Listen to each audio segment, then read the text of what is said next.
Es difícil atravesar una calle en diagonal. Sí, porque los cruces de peatones no son rectos. Eso me recuerda a la clase sobre ángulos que vimos en matemáticas. Una línea transversal es aquella que corta a otra, formando ángulos diferentes a 90 grados. Las flechas rojas marcan un ángulo de 120 grados. Al cortarse dos líneas transversales, los ángulos opuestos por el vértice siempre tienen la misma medida. Si ya tienes eso claro, entonces vamos a ver cómo son los ángulos que se forman cuando dos rectas paralelas son cortadas por una transversal. Como verás, el trazo de esta transversal ocasiona que se formen 8 ángulos. ¿Los ves? 1, 2, 3, 4, 5, 6, 7, 8. Mira la imagen con atención. ¿Cuántos ángulos crees que miden lo mismo que el ángulo número 8? ¿Y cuáles son? Pausa el video para que puedas analizar la imagen.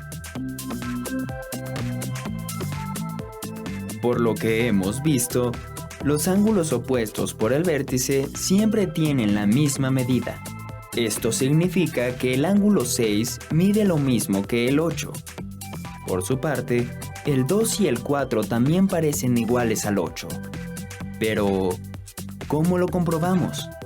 En una hoja transparente, traza el diagrama anterior.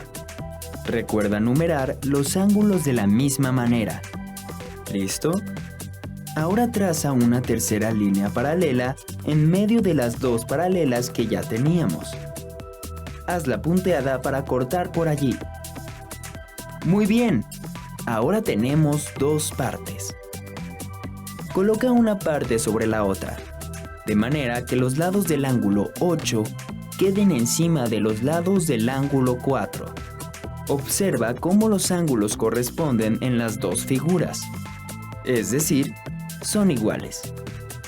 Entonces, el ángulo 1 es igual al 5, el ángulo 2 al 6, el ángulo 3 al 7 y el ángulo 4 al 8. Ahora sí, podemos afirmar que el ángulo 8 es igual al 6 y también es igual al ángulo 4 y al ángulo 2. Los ángulos que se forman tienen nombres especiales. No es importante que te los aprendas de memoria, pero sí que los puedas usar para analizar figuras y resolver problemas. Las cuatro parejas que se formaron cuando encimamos las dos figuras se llaman ángulos correspondientes. En este caso, son el 1 con el 5, el 2 con el 6, el 3 con el 7 y el 4 con el 8. En la parte interna de las paralelas se forman dos parejas de ángulos, denominados alternos internos. Se llaman internos porque se encuentran en la parte de adentro de las paralelas, y alternos porque están en diferente lado de la transversal. Los ángulos alternos internos son el 3 con el 5 y el 4 con el 6. Como puedes ver, estas parejas de ángulos tienen la misma apertura. También se forman otras parejas de ángulos, los llamados alternos externos. ¿Podrías saber cuáles son y por qué se conocen así? Pon pausa al video y contesta. Los ángulos alternos externos se encuentran en la parte externa de las paralelas, en lados alternos de la transversal, y tienen la misma medida entre sí. Son el 1 con el 7 y el 2 con el 8.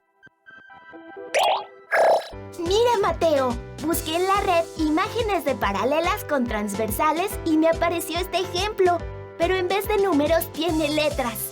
A ver, está bueno. Entonces, si el ángulo B mide 80 grados, ¿qué otros ángulos miden lo mismo? ¿Y cuánto mide el ángulo A?